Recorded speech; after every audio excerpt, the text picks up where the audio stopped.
Domestic violence, also known as domestic abuse, spousal abuse, battering.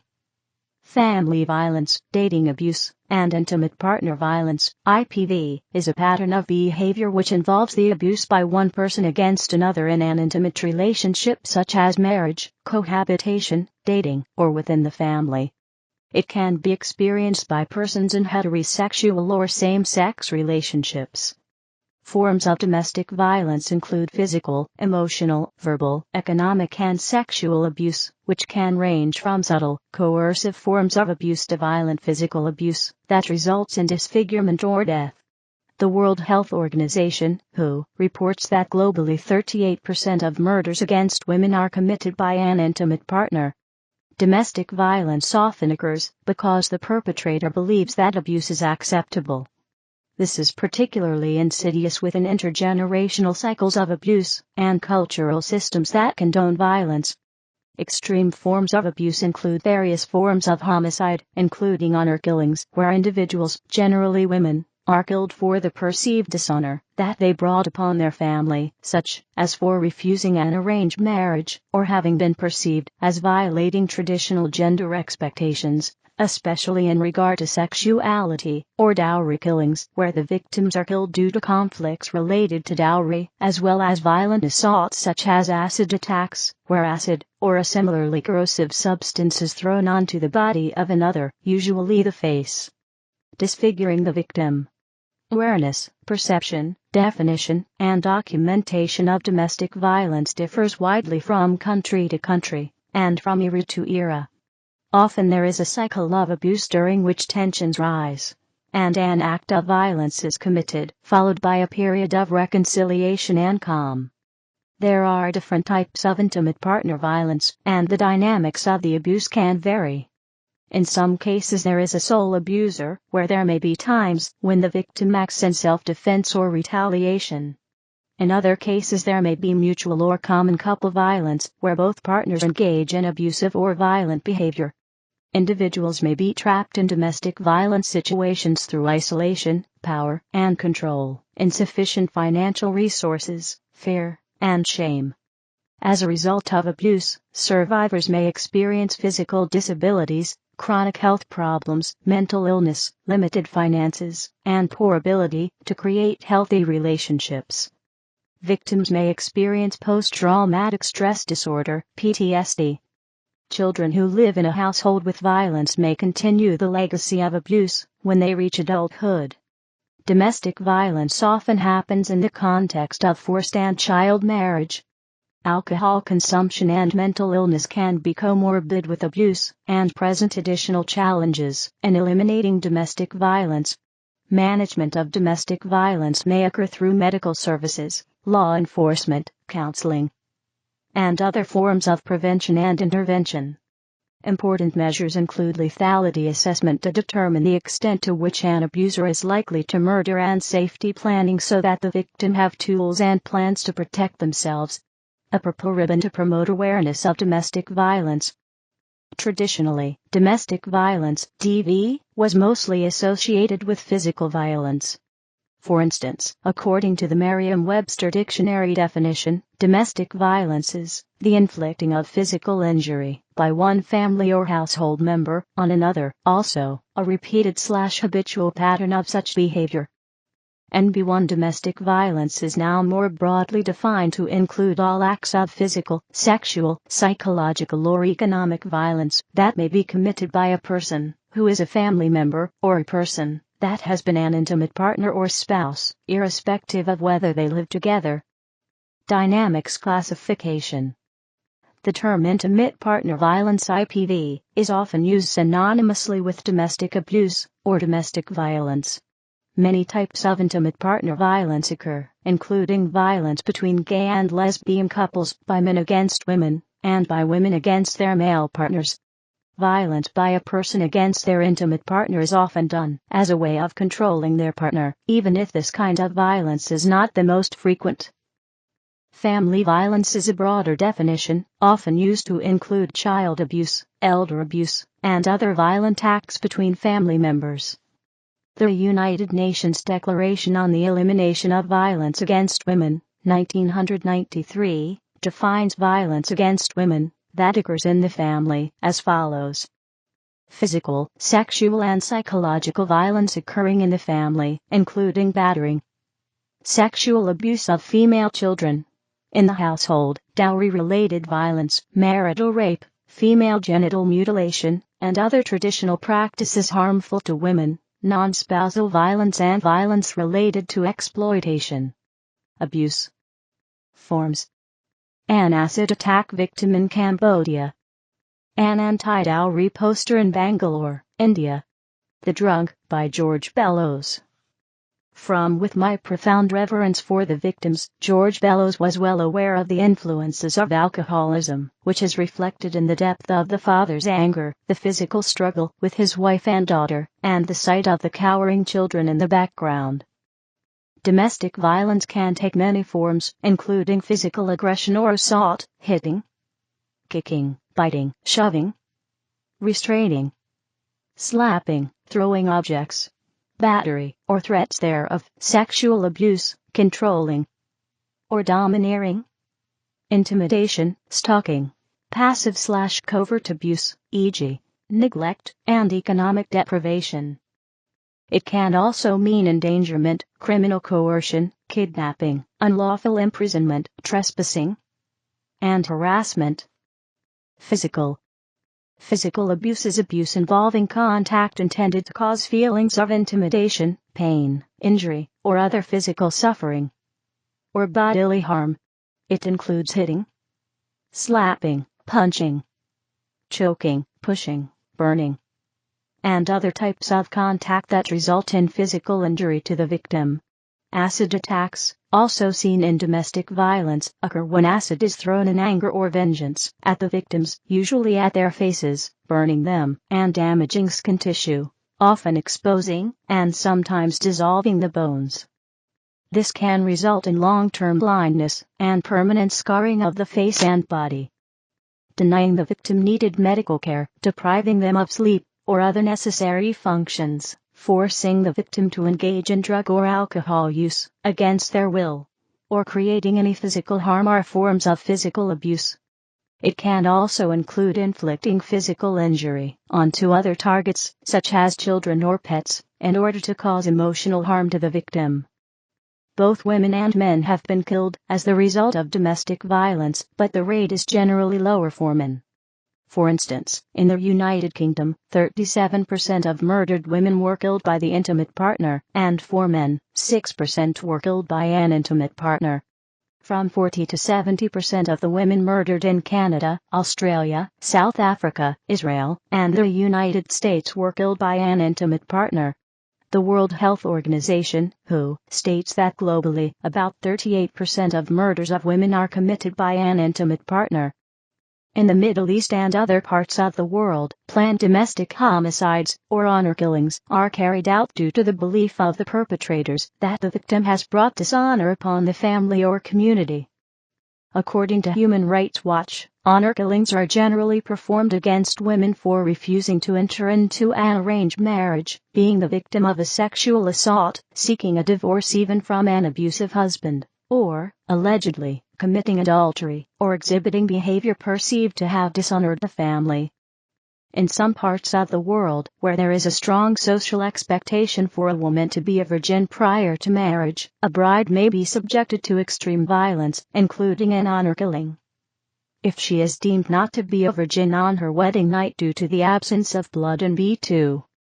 Bride burning or dowry killing is a form of domestic violence in which a newly married woman is killed at home by her husband or husband's family due to their dissatisfaction over the dowry provided by her family. The act is often a result of demands for more or prolonged dowry after the marriage. Sexual violence, or sexual abuse, is defined by World Health Organization as any sexual act, attempt to obtain a sexual act, unwanted sexual comments, or advances, or acts to traffic, or otherwise directed against a person's sexuality using coercion, by any person regardless of their relationship to the victim. It also includes obligatory inspections for virginity, and female genital mutilation. Aside from initiation of the sexual act through physical force, sexual abuse occurs if a person is unable to understand the nature or condition of the act, unable to decline participation, or unable to communicate unwillingness to engage in the sexual act. This could be because of underage immaturity, illness, disability, or the influence of alcohol or other drugs, or due to intimidation or pressure.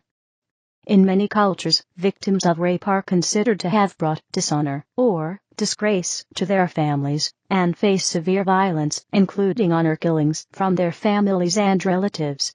This is especially the case if the victim becomes pregnant. Sexual abuse in the family can take the form of incest between an adult and a child, which is a form of child sexual abuse. Reproductive coercion, also called coerced reproduction, are threats or acts of violence against a partner's reproductive rights, health, and decision-making, and includes a collection of behaviors intended to pressure or coerce a partner into becoming a parent or ending a pregnancy. Reproductive coercion is associated with forced sex, fear, or inability of negotiating condom and contraceptive use, fear of violence after refusing sex, and abusive partner interference with access to health care. In some cultures, marriage imposes a social obligation on women to bear children. In northern Ghana, for example, payment of bride price signifies a woman's requirement to bear children. And women using birth control face substantial threats of violence and reprisals. Marital rape is non-consensual sexual intercourse or penetration perpetrated by a person against his or her spouse. Marital rape may be experienced through patterns of physical abuse, force, or demeaning sexual behavior by the perpetrator. It is underreported, underprosecuted, and is still legal in many countries, partly because of the myth that sex between married partners, whether consensual or not, cannot be rape. For centuries, non-consensual sex in marriage was not considered a crime, because it has been held historically that by marriage a woman gave irrevocable consent for her husband to have sex with her any time he demanded it. Feminists worked systematically since the 1960s to criminalize marital rape. In 2006, a study by the United Nations found that marital rape is a prosecutable offense in at least 104 countries. For instance, a few of the countries where it is illegal are Australia, Denmark, England, the United States, Argentina, Canada, and Zimbabwe. There are many countries in which marital rape is legal, including Afghanistan. Where marital rape is legal, women are instructed before marriage that sex with the husband is their absolute duty, that they do not have the right to ever refuse it, and it has been considered the right of the husband to take it by force, if necessary.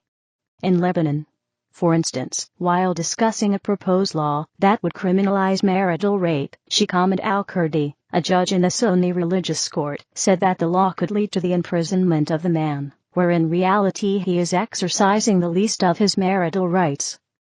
Emotional abuse, also called psychological abuse or mental abuse, can include verbal abuse, and is defined as any behavior that threatens, intimidates, undermines the victim's self-worth or self-esteem, or controls the victim's freedom. This can include threatening the victim with injury or harm, telling the victim that they will be killed if they ever leave the relationship, isolating them from others, and public humiliation. Constant criticism, devaluing statements, and name-calling are emotionally abused behaviors.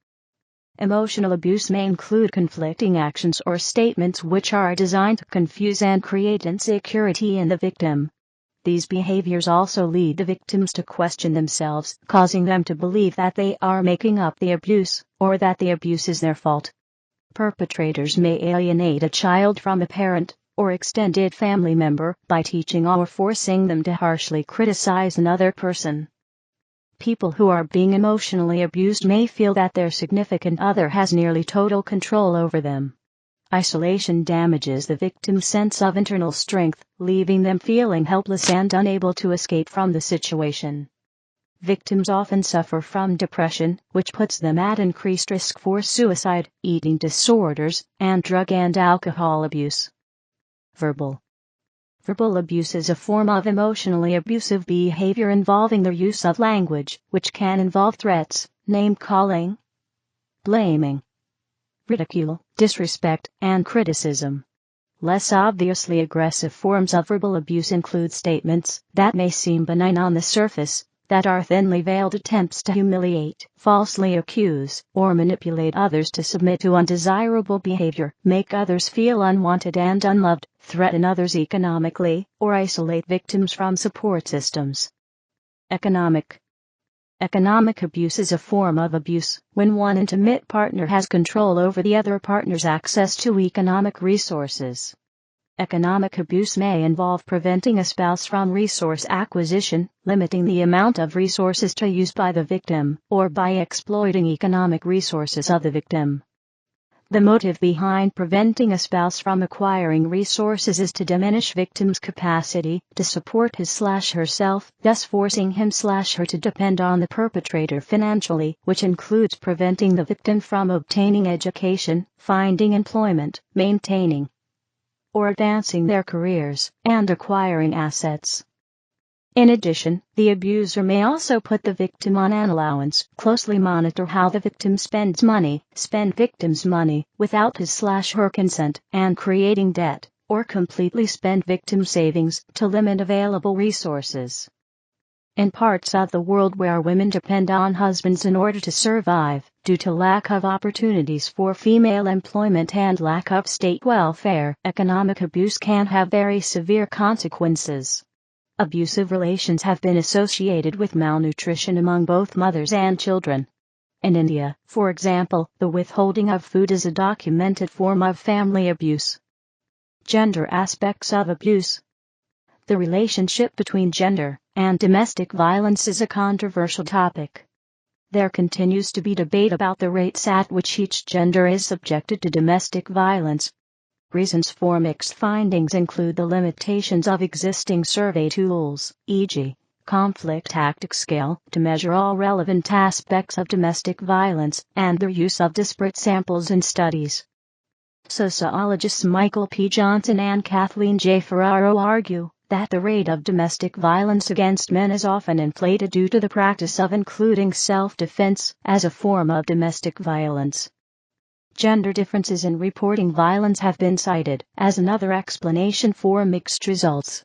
A 2011 review article by Chan found evidence of gender-specific reporting patterns. Men tended to underreport their own perpetration of domestic violence, while women were more likely to underreport their victimization.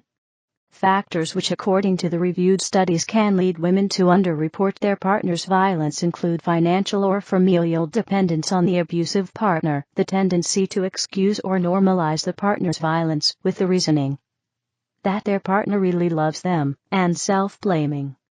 By contrast, men who underreport their own violence may be influenced by the fear and avoidance of legal consequences, the tendency to blame their partner, and a narrative focus on their needs and emotions during reporting. Furthermore, cultural factors can influence men's underreporting of their own violence. In cultures where machismo is prevalent, and where men are considered the head of households in control of their family, wife battering may be not perceived as a serious behavior that needs to report. A problem in conducting studies that seek to describe violence in terms of gender is the amount of silence, fear, and shame that results from abuse within families and relationships. Because there are different viewpoints about what constitutes domestic abuse, it is difficult to compile study results. In addition, people who have experienced subtle forms of abuse, or have lived through patterns of abuse over many years, begin to see it as normal. Some authors have criticized the gender-based approach of DV. A 2013 review of studies from 5 continents examined the correlation between a country's level of gender inequality and rates of domestic violence, and the authors concluded that partner abuse can no longer be conceived as merely a gender problem, but also, and perhaps primarily, as a human and relational problem, and should be framed as such by everyone concerned. In an effort to shift consciousness about the connections between gender and abuse, many organizations have made an effort to use gender-neutral terms when referring to perpetratorship and victimhood. For instance, broader terms like family violence are used rather than violence against women. Violence against women. Campaign against domestic violence in Uganda. Although the exact rates are widely disputed, especially within the United States, there is a large body of cross-cultural evidence that women are subjected to domestic violence significantly more often than men. In addition, there is broad consensus that women are more often subjected to severe forms of abuse and are more likely to be injured by an abusive partner. And the situation can be worse if the woman is dependent on the offender economically, socially, or as regards her right to residence. The United Nations Declaration on the Elimination of Violence Against Women, 1993, states that violence against women is a manifestation of historically unequal power relations between men and women, which has led to domination over and discrimination against women by men, and to the prevention of the full advancement of women, and that violence against women is one of the crucial social mechanisms by which women are forced into a subordinate position compared with men. 87. The Declaration on the Elimination of Violence Against Women classifies violence against women into three categories: that occurring in the family, DV, that occurring within the general community, and that perpetrated or condoned by the state. Pregnancy. During pregnancy, a woman may begin to be abused, or long-standing abuse may change in severity, which may have negative health effects to the mother and fetus. Pregnancy can also lead to a hiatus of domestic violence when the abuser does not want to harm the unborn child. The risk of domestic violence for pregnant women is greatest immediately after childbirth. Violence against men. Kalighat painting.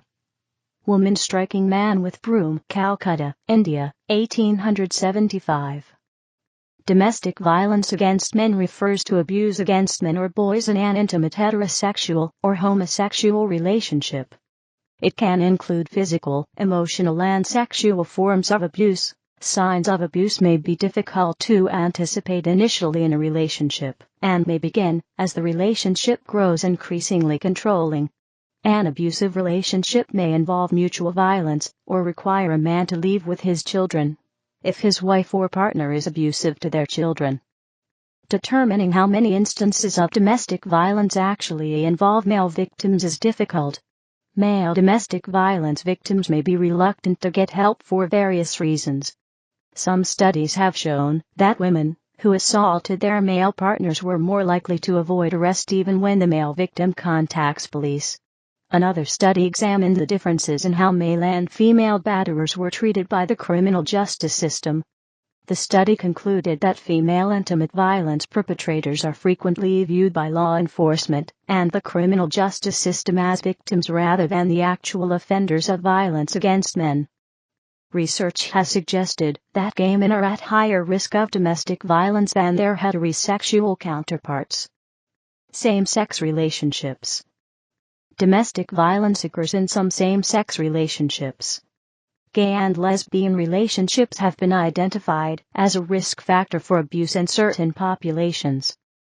Historically, domestic violence has been seen as a heterosexual family issue, and little interest has been directed at violence in same-sex relationships. It has not been until recently, as the gay rights movement has brought the issues of gay and lesbian people into public attention, when research has been conducted on same-sex relationships. A 1999 analysis of 19 studies of partner abuse concluded that our research suggests that lesbians and gay men are just as likely to abuse their partners as heterosexual men. People in homosexual relationships, however, face special obstacles in dealing with the issues that some researchers have labeled the double closet. A recent Canadian study by Mark W. Lehman suggests similarities include frequency, approximately 1 in every 4 couples, manifestations, emotional, physical, financial, etc., coexistence situations, unemployment, substance abuse, low self-esteem, victims' reactions, fear, feelings of helplessness, hypervigilance, and reasons for staying. Love can work it out, things will change, denial. At the same time, significant differences, unique issues, and deceptive myths are typically present. Layman points to added discrimination and fear gay and lesbian people can face. This includes potential dismissal by police and some social services, a lack of support from peers who would rather keep quiet about the problem in order not to attract negative attention toward the gay community, the impacts of HIV status or AIDS in keeping partners together due to healthcare insurance/access, or guilt, outing used as a weapon, and encountering supportive services that are targeted and/or structured for the needs of heterosexual women, and which may not meet the needs of gay men or lesbians. However, Layman himself noted that due to the limited number of returned responses and non-random sampling methodology, the findings of this work are not generalizable beyond the sample of 32 initial respondents and final 10 who completed the more in-depth survey. Cycle of abuse. The 4 phases of the cycle of abuse. Lenore E. Walker presented the model of a cycle of abuse which consists of 4 phases. First, there is a build-up to abuse when tension rises until a domestic violence incident ensues. During the reconciliation stage, the abuser may be kind and loving, and then there is a period of calm. When the situation is calm, the abused person may be hopeful that the situation will change. Then, tensions begin to build, and the cycle starts again. Intimate partner violence types. Intimate partner violence includes violence against women, violence against men, and situations where there may be mutual acts of violence. Michael P. Johnson argues for 4 major types of intimate partner violence, which is supported by subsequent research and evaluation, as well as independent researchers. Distinctions are made among the types of violence, motives of perpetrators, and the social and cultural context based upon patterns across numerous incidents and motives of the perpetrator. Types of violence identified by Johnson. Common couple violence, CCV, is not connected to general control behavior, but arises in a single argument where one or both partners physically lash out at the other. Intimate terrorism. It may also involve emotional and psychological abuse. Intimate terrorism is one element in a general pattern of control by one partner over the other. Intimate terrorism is more likely to escalate over time, not as likely to be mutual, and more likely to involve serious injury. Its batterers include 2 types, generally violent, antisocial, and dysphoric borderline. The first type includes people with general psychopathic and violent tendencies. The second type are people who are emotionally dependent on the relationship. Support for this typology has been found in subsequent evaluations. Violent resistance, VR, sometimes thought of as self-defense, is violence perpetrated by victims against their abusive partners.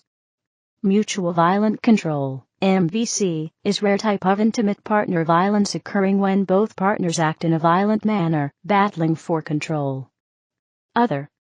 Others, such as the U.S. Centers for Disease Control, divide domestic violence into 2 types, reciprocal, in which both partners are violent, and non-reciprocal violence, in which one partner is violent.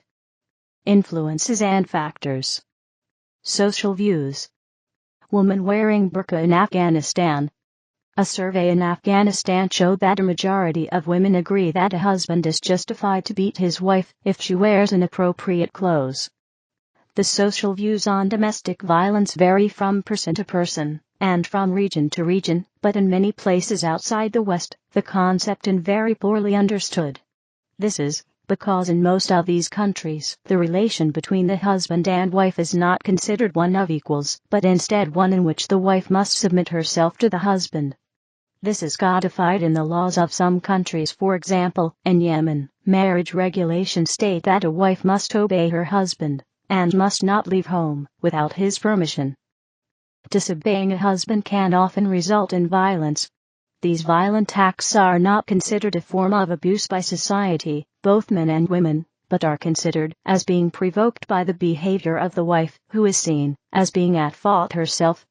While beatings of wives are often a response to inappropriate behaviors, in many places extreme acts such as honor killings are approved by a high section of the society. In one survey, 33.4% of teenagers in Jordan's capital city, Amman, approved of honor killings. The survey was carried in the capital of Jordan, which is much more liberal than the other parts of the country. The researchers said that we would expect that in the more rural and traditional parts of Jordan, support for honor killings would be even higher. In a 2012 news story, The Washington Post reported, the Reuters Trust Law Group named India one of the worst countries in the world for women this year, in part because domestic violence there is often seen as deserved. A 2012 report by UNICEF found that 57% of Indian boys and 53% of girls between the ages of 15 and 19 think wife beating is justified. In conservative cultures, the wife dressing in attire deemed to be not sufficiently modest can result in serious violence by her husband or relatives, with such violent responses being seen as appropriate by most of the society. In a survey, 62.8% of women in Afghanistan said that a husband is justified to beat his wife if she wears inappropriate clothes. Religion, Christianity and domestic violence, and Islam and domestic violence. According to Domestic Violence Cross-Cultural Perspective, no religion sanctions violence against women, but there are some religious scriptures that have been taken out of context to support male dominance within a community. NB3 However, Judaism, Christianity, and Islam have supported male-dominant households, and socially sanctioned violence against women has been persistent since ancient times, starting with Romulus in 753 BCE, when he enacted the first marital law which made women the possessions of men, who they were required to obey. Religious leaders play an important role in preventing and treating domestic violence when they provide abusers with guidance and treatment option information, and offer there to support those who have been subject to abuse. Custom and tradition. Local customs and traditions are often responsible for maintaining certain forms of DV. Such customs and traditions include son preference, the desire of a family to have a boy and not a girl, which is strongly prevalent in parts of Asia, which can lead to abuse and neglect of girl children by disappointed family members, child and forced marriages, dowry, the hierarchic caste system which stigmatizes lower castes and untouchables, leading to discrimination and restricted opportunities of the females, and thus making them more vulnerable to abuse, strict dress codes for women that may be enforced through violence by family members, strong requirement of female virginity before the wedding, and violence related to non-conforming women and girls, taboos about menstruation leading to females being isolated and shunned during the time of menstruation, female genital mutilation, FGM, ideologies of marital, conjugal rights, to sex which justify marital rape, the importance given to family honor. In recent years, there has been progress in these areas, with laws being enacted in several countries. For example, the 2004 Criminal Code of Ethiopia has a chapter on harmful traditional practices, Chapter 3 Crimes committed against life, person, and health through harmful traditional practices. In addition, the Council of Europe adopted a convention which addresses domestic violence and violence against women, and calls for the states which ratify it to create and fully adjudicate laws against acts of violence previously condoned by traditional culture, custom, in the name of honor, or to correct what is deemed unacceptable behavior. The United Nations created the Handbook on Effective Police Responses to Violence Against Women to provide guidelines to address and manage violence through the creation of effective laws, law enforcement policies and practices, and community activities to break down societal norms that condone violence, criminalize it, and create effective support systems for survivors of violence. Relation to forced and child marriage. Shafila Ahmed, the 14th of July, 1986, the 11th of September, 2003, was a 17-year-old British Pakistani girl who was murdered by her parents in an honor killing. The trigger for the killing, as established by the authorities, was her refusal of an arranged marriage. A forced marriage is a marriage where one or both participants are married without their freely given consent. In many parts of the world, it is often difficult to draw a line between forced and consensual marriage. In many cultures, especially in South Asia, the Middle East, and parts of Africa, marriages are prearranged. often as soon as a girl is born. The idea of a girl going against the wishes of her family and choosing herself her own future husband is not socially accepted. There is no need to use threats or violence to force the marriage. The future bride will submit because she simply has no other choice. As in the case of child marriage, the customs of dowry and bride price contribute to this phenomenon. A child marriage is a marriage where one or both parties are younger than 18. Forced and child marriages are associated with a high rate of domestic violence. These types of marriages are related to violence both in regard to the spousal violence perpetrated inside marriage and in regard to the violence related to the customs and traditions of these marriage, violence and trafficking related to the payment of dowry and bride price, honor killings for refusing the marriage. HIV/AIDS. HIV/AIDS. Estimated prevalence in percent of HIV among young adults, 1549, per country, as of 2011. No data.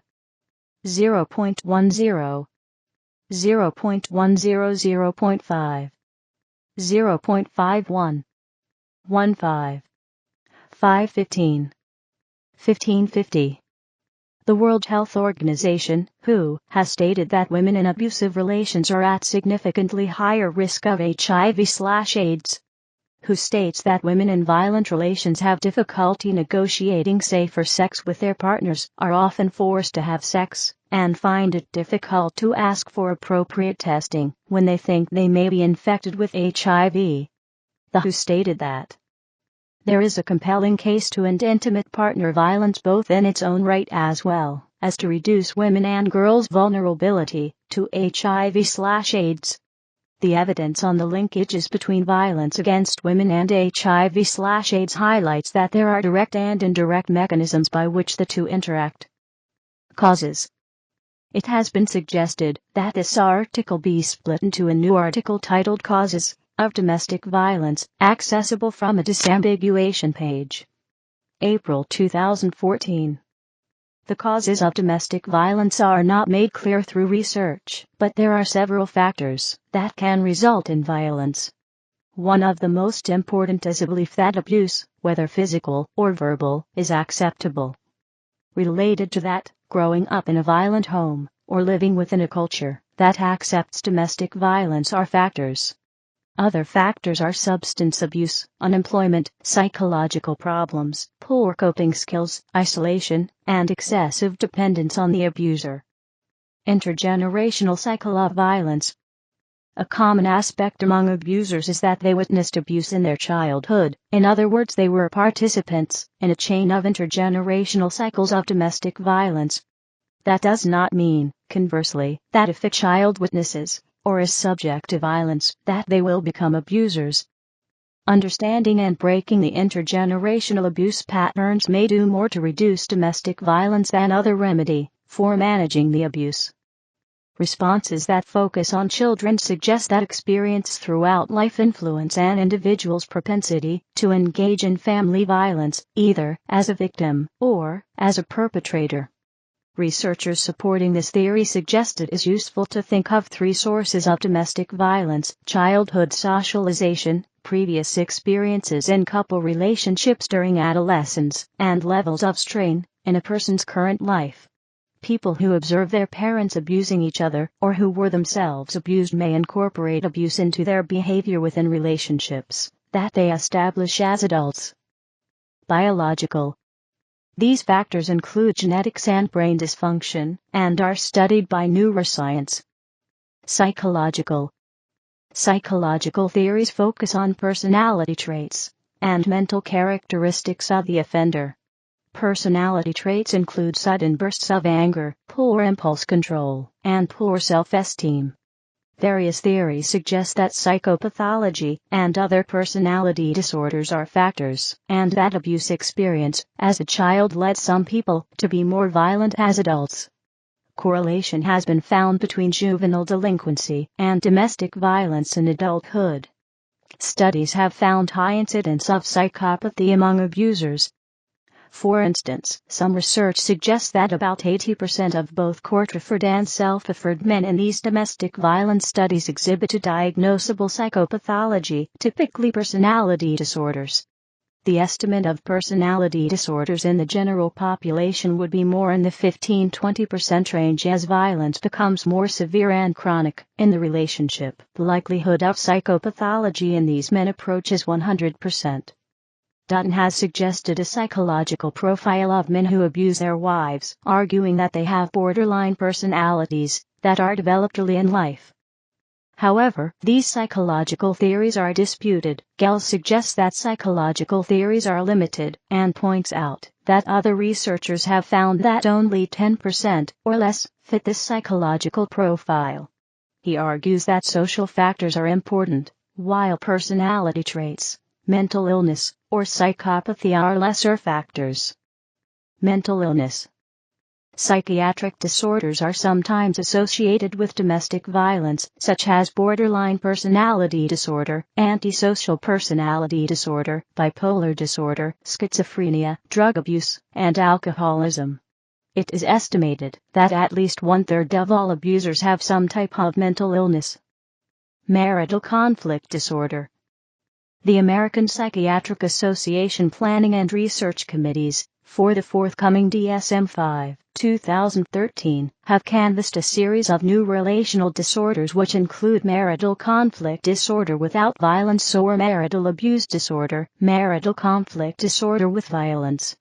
Couples with marital disorders sometimes come to clinical attention because the couple recognize long-standing dissatisfaction with their marriage and come to the clinician on their own initiative, or are referred by an astute healthcare professional. Secondly, there is serious violence in a marriage, which is usually the husband battering the wife. In these cases, the emergency room, or a legal authority, often is the first to notify the clinician. Most importantly, marital violence is a major risk factor for serious injury, and even death, and women in violent marriages are at much greater risk of being seriously injured or killed. National Advisory Council on Violence Against Women 2000. The authors of this study add that there is current considerable controversy over whether male-to-female marital violence is best regarded as a reflection of male psychopathology and control, or whether there is an empirical base and clinical utility for conceptualizing these patterns as relational. Recommendations for clinicians making a diagnosis of marital relational disorder should include the assessment of actual or potential male violence as regularly as they assess the potential for suicide in depressed patients. Further, clinicians should not relax their vigilance after a battered wife leaves her husband, because some data suggests that the period immediately following a marital separation is the period of greatest risk for the women. Many men will stalk and batter their wives in an effort to get them to return or punish them for leaving. Initial assessments of the potential for violence in a marriage can be supplemented by standardized interviews and questionnaires, which have been reliable and validates in exploring marital violence more systematically. The authors conclude with what they call very recent information on the course of violent marriages, which suggests that over time a husband's battering may abate somewhat, but perhaps because he has successfully intimidated his wife, the risk of violence remains strong in a marriage in which it has been a feature in the past. Thus, treatment is essential here. The clinician cannot just wait and watch. The most urgent clinical priority is the protection of the wife, because she is the one most frequently at risk, and clinicians must be aware that supporting assertiveness by a battered wife may lead to more beatings, or even death. Jealousy. Many cases of domestic violence occur due to jealousy, when one partner is either suspected of being unfaithful or is planning to leave the relationship. It can also be seen in a situation where one partner is doing better than the other. For example, the woman being more successful than the husband. An evolutionary psychology explanation of such cases of domestic violence against a woman is that they represent male attempts to control female reproduction and ensure sexual exclusivity through violence or the threat of violence. Though often jealousy is used as an excuse for the abuser's behavior, most often it is just an excuse in order to exert more control over their partner, and a blaming technique in order to isolate the victim further from friends and family. Violence related to extramarital relations is seen as justified in certain parts of the world. For instance, a survey in Diyarbakir, Turkey, found that, when asked the appropriate punishment for a woman who has committed adultery, 37% of respondents said she should be killed, while 21% said her nose or ears should be cut off. Behavioral theories draw on the work of behavior analysts. Applied behavior analysis uses the basic principles of learning theory to change behavior. Behavioral theories of domestic violence focus on the use of functional assessment with the goal of reducing episodes of violence to zero rates. This program leads to behavior therapy, often by identifying the antecedents and consequences of violent action. The abusers can be taught self-control. Recently, more focus has been placed on prevention and a behavioral prevention theory. Social theories. Social theories look at external factors in the offender's environment, such as family structure, stress, social learning, and includes rational choice theories. Social learning theory. Social learning theory suggests that people learn from observing and modeling after others' behavior. With positive reinforcement, the behavior continues. If one observes violent behavior, one is more likely to imitate it. If there are no negative consequences, e.g. victim accepts the violence with submission, then the behavior will likely continue. Resource theory. Resource theory was suggested by William Good, 1971. Women who are most dependent on the spouse for economic well-being, e.g. homemakers/housewives, women with handicaps, the unemployed, and are the primary caregiver to their children, fear the increased financial burden if they leave their marriage. Dependency means that they have fewer options and few resources to help them cope with or change their spouse's behavior. Couples that share power equally experience lower incidence of conflict, and when conflict does arise, are less likely to resort to violence. If one spouse desires control and power in the relationship, the spouse may resort to abuse. This may include coercion and threats, intimidation, emotional abuse, economic abuse, isolation, making light of the situation, and blaming the spouse, using children, threatening to take them away, and behaving as master of the castle. Social stress. Stress may be increased when a person is living in a family situation with increased pressures. Social stresses, due to inadequate finances, or other such problems in a family may further increase tensions. Violence is not always caused by stress, but may be one way that some people respond to stress. Families and couples in poverty may be more likely to experience domestic violence due to increased stress and conflicts about finances and other aspects. Some speculate that poverty may hinder a man's ability to live up to his idea of successful manhood, thus he fears losing honor and respect. Theory suggests that when he is unable to economically support his wife and maintain control, he may turn to misogyny, substance abuse, and crime as ways to express masculinity. Power and control. Cycle of abuse, power, and control issues in domestic abuse situations. Double-click to enlarge. Power and control in abusive relationships is the way that abusers exert physical, sexual, and other forms of abuse to gain control within relationships. A causalist view of domestic violence is that it is a strategy to gain or maintain power and control over the victim.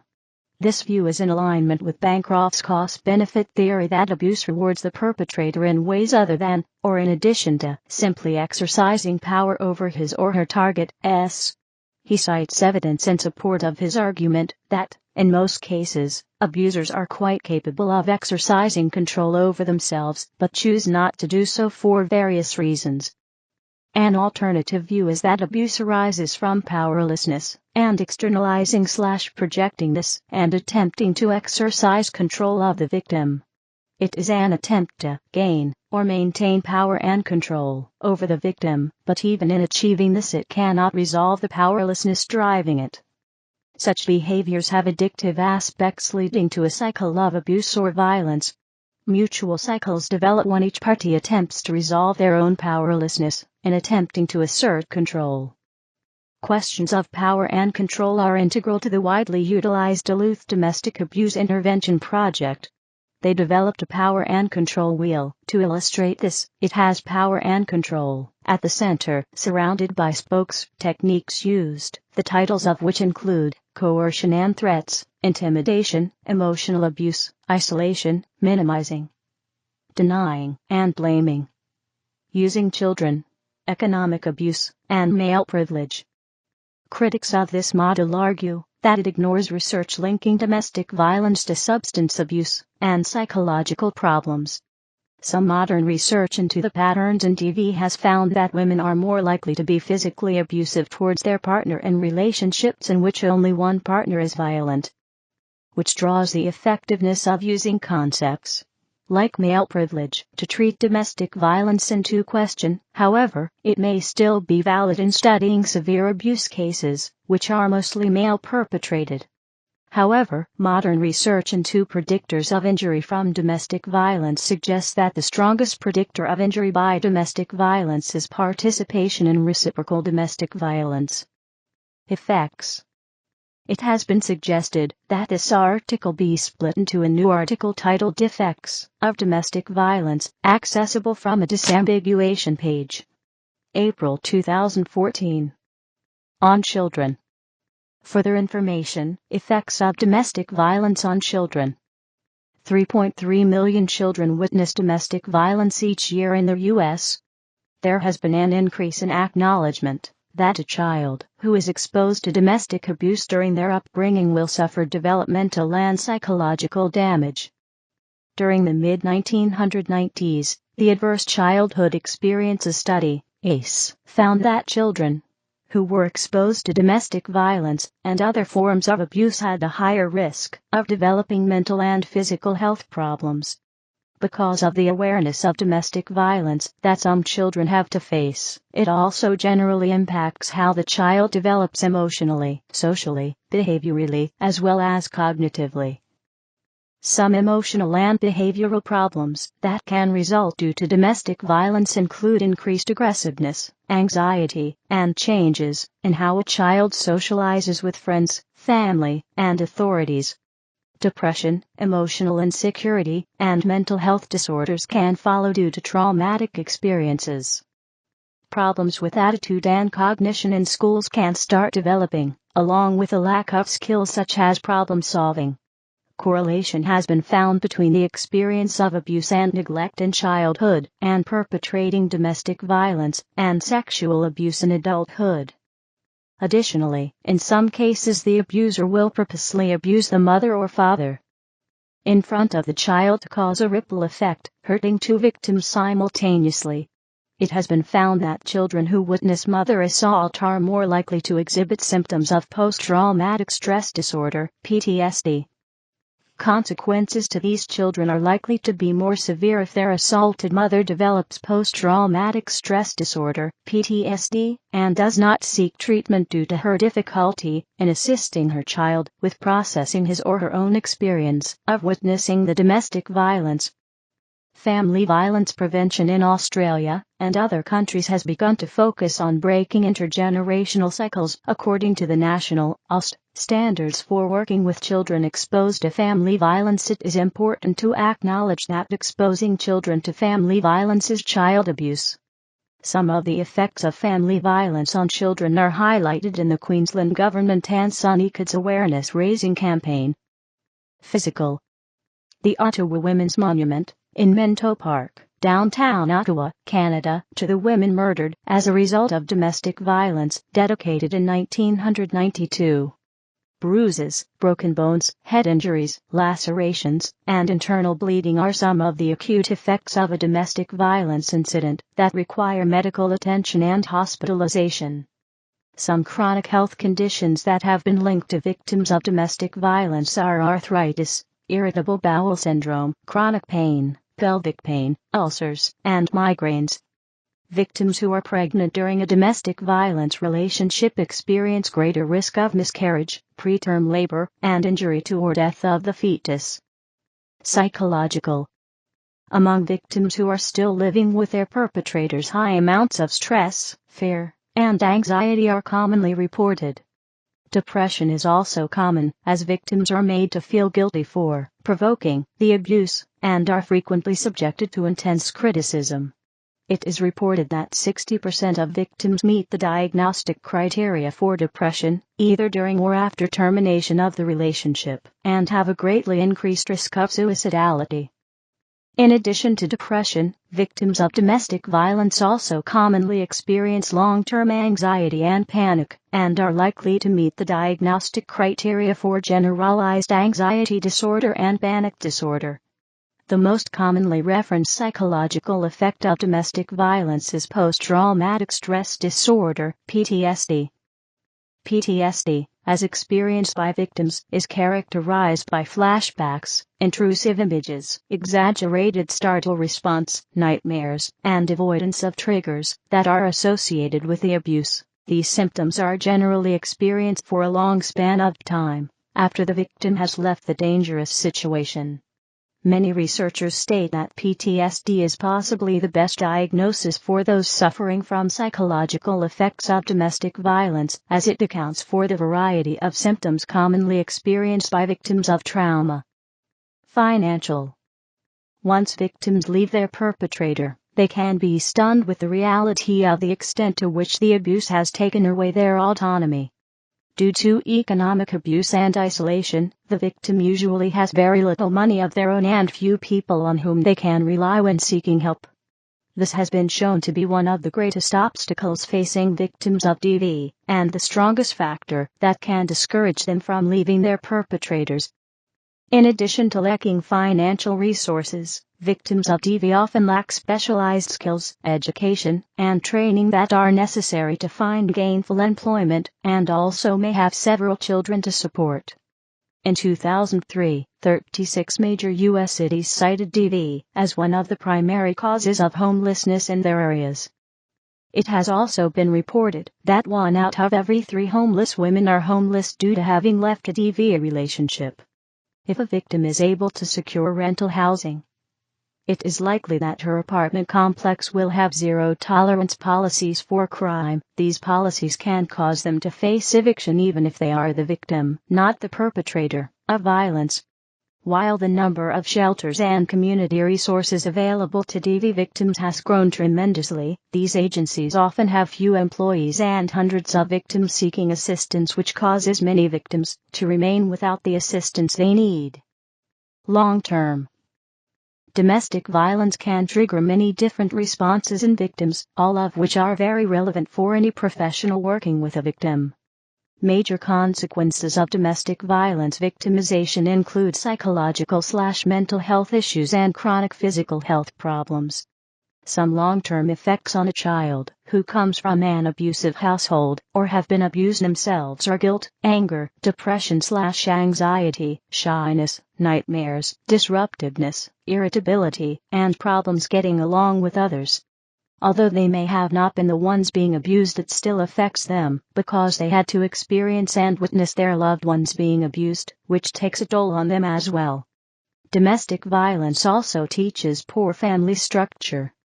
A child who grows up being abused thinks that as a way a family functions, and will grow up and repeat the cycle because that is all they know.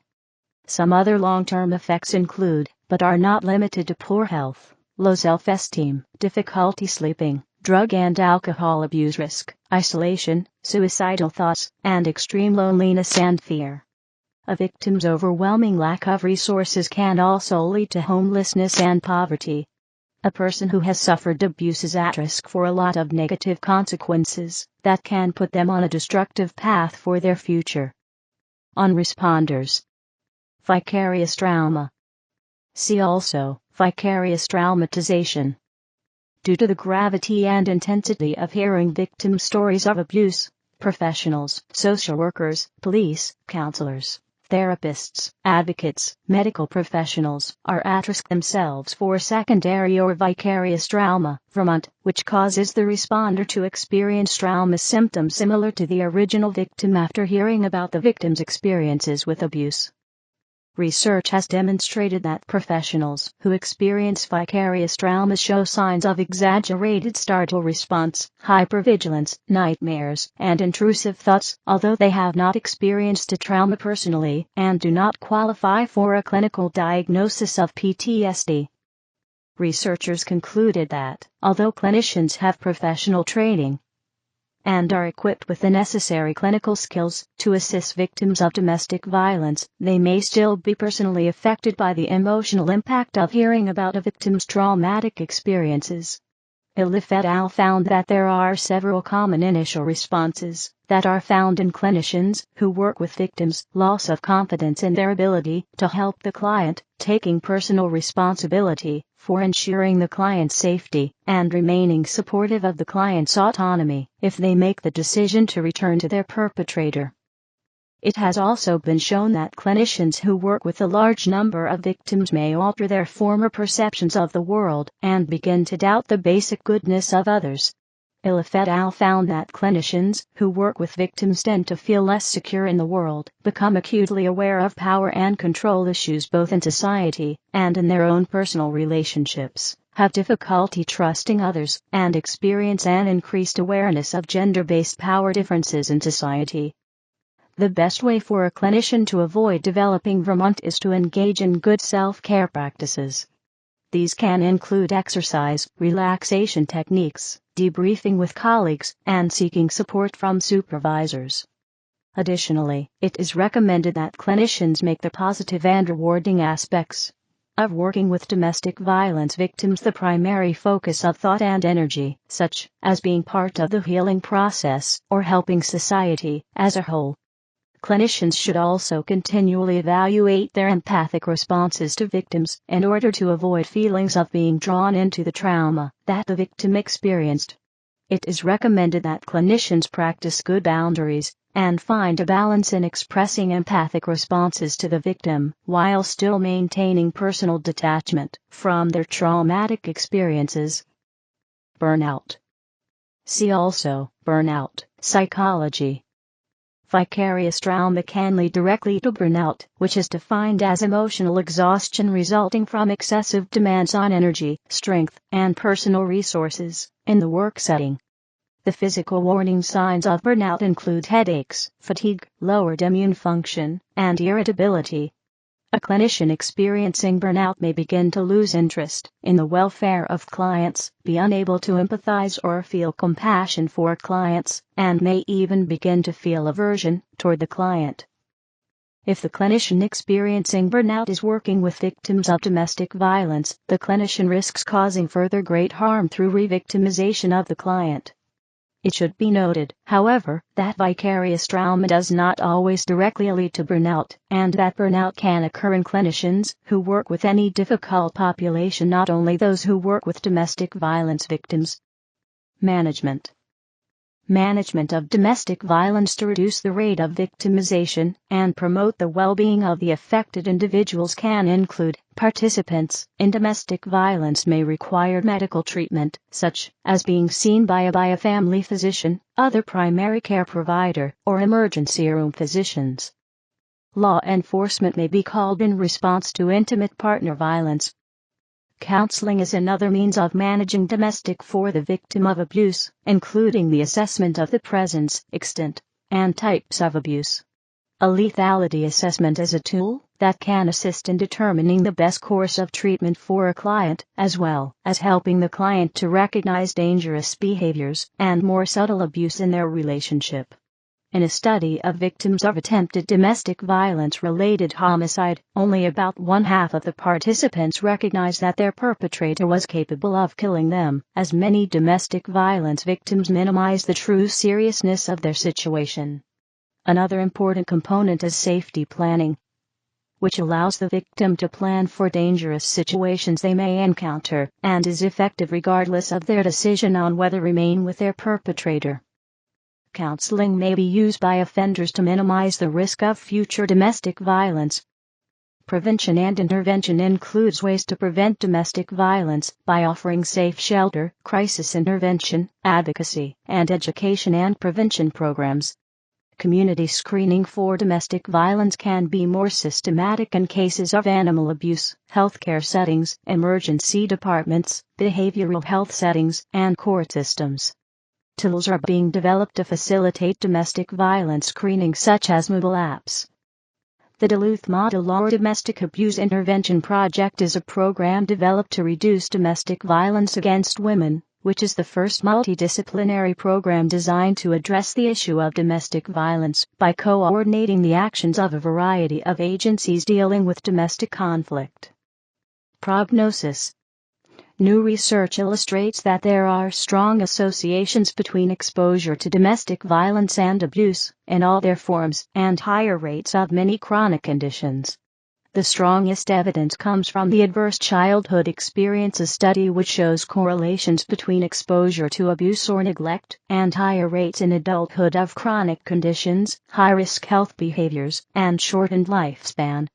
Evidence of the association between physical health and violence against women has been accumulating since the early 1990s. Studies have indicated that it is important to consider the effect of domestic violence and its psychophysiologic sequelae on women, who are mothers of infants and young children.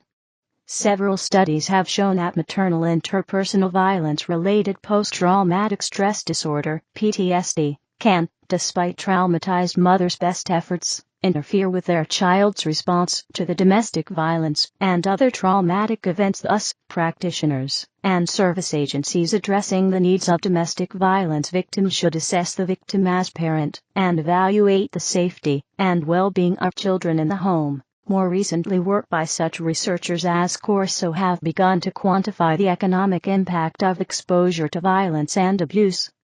A recent publication, Hidden Costs in Healthcare: The Economic Impact of Violence and Abuse, makes the case that such exposure represents a serious and costly public health issue that should be addressed by the healthcare system. Worldwide implications. Epidemiology of domestic violence. A map of the world showing countries by level of women's physical security, 2011. Domestic violence occurs across the world, in various cultures, and affects people of all economic statuses. According to one study, the percentage of women who have reported being physically abused by an intimate partner vary from 69% to 10% depending on the country. Laws on domestic violence vary by country. While it is generally outlawed in the Western world, this is not the case in many developing countries. For instance, in 2010, the United Arab Emirates' Supreme Court ruled that a man has the right to physically discipline his wife and children as long as he does not leave physical marks. The social acceptability of domestic violence also differs by country. While in most developed countries domestic violence is considered unacceptable by most people, in many regions of the world the views are different, according to a UNICEF survey. The percentage of women aged 15-49 who think that a husband is justified in hitting or beating his wife under certain circumstances is, for example, 90% in Afghanistan and Jordan, 87% in Mali, 86% in Guinea and Timor-Leste, 81% in Laos, 80% in Central African Republic. Refusing to submit to a husband's wishes is a common reason given for justification of violence in developing countries. For instance, 62.4% of women in Tajikistan justify wife beating if the wife goes out without telling the husband, 68% if she argues with him, 47.9% if she refuses to have sex with him. Traditionally, in most cultures, men had a legal right to use violence to discipline their wives. Although in the US and many European countries this right was removed from them in the late 19th/early 20th century, before the 1970s criminal arrests were very rare, occurring only in cases of extreme violence, and it was only in the 1990s that rigorous enforcement of laws against domestic violence became standard policy in Western countries. History. An illustration from J. Granville St. Proverbs, 1845. Caption: P.A.B. and Chatty B. and who loves well, punishes well.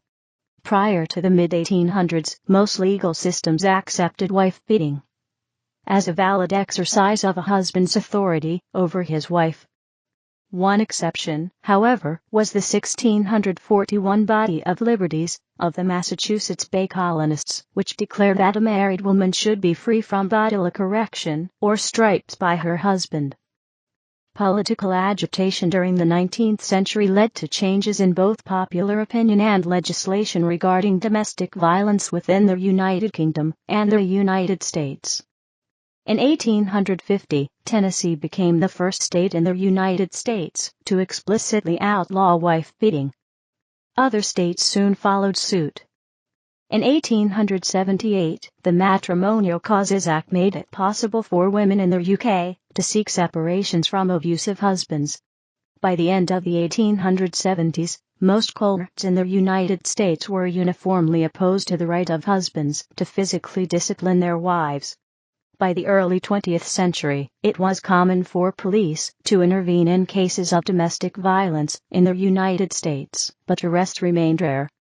Modern attention to domestic violence began in the women's movement of the 1970s, particularly within the contexts of feminism and women's rights, as concern about wives being beaten by their husbands gained attention. The first known use of the expression domestic violence in a modern context, meaning spouse abuse, violence in the home, was in an address to the Parliament of the United Kingdom in 1973. A few months later, the world's first domestic violence services federation, Women's Aid, was set up in 1974, providing practical and emotional support as part of a range of services to women and children experiencing violence in England. Studies by the 1990s showed that men may also be victims of domestic violence.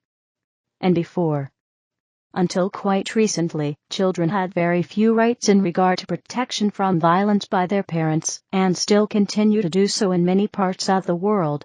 Historically, fathers had virtually unlimited rights in regard to their children, and how they chose to discipline them. In many cultures, such as in ancient Rome, a father could legally kill his children. Many cultures have also allowed fathers to sell their children into slavery. Child sacrifice was also a common practice. Today, corporal punishment of children by their parents remains legal in most countries, but in Western countries that still allow the practice, there are strict limits on what is permitted. The first country to outlaw parental corporal punishment was Sweden. Parents' right to spank their own children was first removed in 1966, and it was explicitly prohibited by law from July 1979.